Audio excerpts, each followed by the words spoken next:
Mayotte, actualité.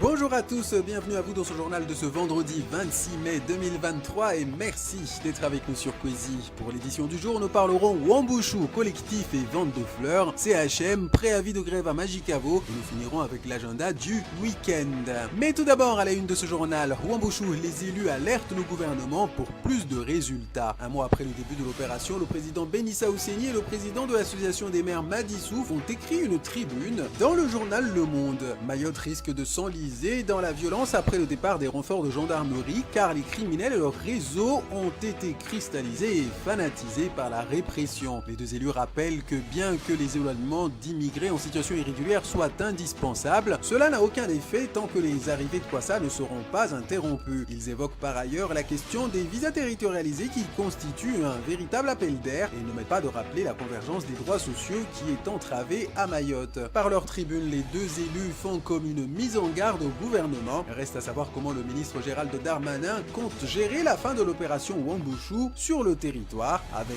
tous les risques de flambée de violence que cela comporte. Les femmes des collectifs s'attaquent aux vendeuses de colliers de fleurs à la sauvette à l'aéroport. Les collectifs avaient annoncé une légère baisse de la pression après la reprise des éloignements d'étrangers en situation irrégulière, mais la détermination demeure intacte. C'est ainsi que les collectifs de Petite Terre se sont attaqués au problème de la vente de colliers de fleurs à l'aéroport de Pamandzi, des colliers qui sont vendus très cher, le plus petit coûtant pas moins de 10 €. Et plus surprenant encore, c'est que les fleurs qui servent à faire les colliers vendus à un prix exorbitant pouvant rapporter jusqu'à 4 000 € par mois, elles sont tout simplement volées dans les jardins des Pamandiens toute la journée lorsque les familles sont au travail. Les membres des collectifs de Petite Terre disent avoir alerté la police de l'aéroport et de la gendarmerie, mais rien n'est fait, donc je cite, nous faisons nous-mêmes. Les femmes du collectif assurent être en train de mettre en place une solution légale qui garantira la provenance des fleurs.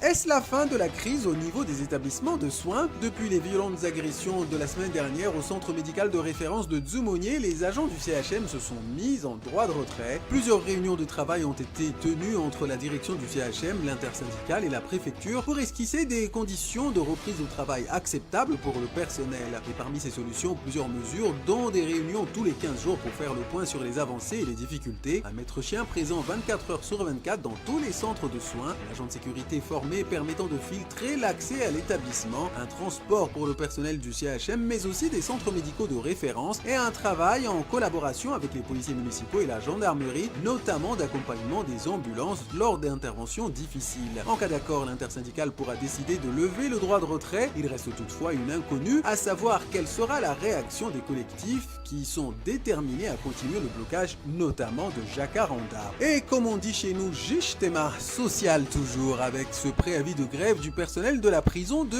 Majicavo. Hier, dans la matinale de Kwezi, l'intersyndicale CGT, CFDT et FO UFAP de la prison de Majicavo ont une nouvelle fois fait part du mécontentement du personnel sur la surpopulation carcérale et la dégradation des conditions de travail liées au manque de personnel notamment. Et si la surpopulation carcérale est une problématique généralisée sur l'ensemble du territoire, une palme d'or pourrait être décernée à la prison de Majicavo avec 600 détenus entassés dans une prison prévue pour en accueillir 278. Ils ne sont pas moins de 4 détenus par cellule de 9 mètres carrés, certains devant se coucher sur un matelas posé à même le sol. Cette situation ne permet pas d'observer le respect de la loi au centre de détention de Majicavo, notamment en matière d'isolement des personnes placées sous mandat de dépôt. Par ailleurs, l'intersyndicale dénonce le manque de personnel en nombre suffisant dans l'établissement. Ils sont 112 contre 152 qui serait le minimum nécessaire. Un préavis de grève pour le 5 juin a été déposé par l'intersyndicale si une solution n'est pas trouvée d'ici là. Et je vous propose de clôturer cette édition avec l'agenda du week-end. En effet, ce week-end du sport, des spectacles, des concerts, il y en aura pour tous les goûts. À commencer par la 8e édition du Cariboom Festival du 27 au 28 mai du côté de Mtsanga Beach à Sada. Amada Smith fera une présentation de Sabena, une poésie clamée, le 28 mai à la MJC de Kanikeli. Le 5-5 sera également très animé ce week-end avec diverses représentations participation notamment de DJ Bouillon et DJ Sweetie. DJ Bouillon qui sera aussi à la plage de Mbouanatsa le 28 mai. Il y aura le concours de Miss Coco le 27 mai à l'ancien foyer de Bandélé. N'oubliez pas le festival d'images sous-marines du 24 au 28 mai, place de la République. Le spectacle Chilindro de Masundi Saïd Ali dimanche 28 mai à la Maison pour tous de Hongojou. Mais évidemment, il y aura également du sport avec du kayak, du kickboxing et plus encore. Plus de détails sur le France Mayotte Matin du jour. Outremernews.fr, le site de l'actualité Outre-mer, 24 heures sur 24 et 7 jours sur 7. Retrouvez la chaîne Outremer News sur YouTube.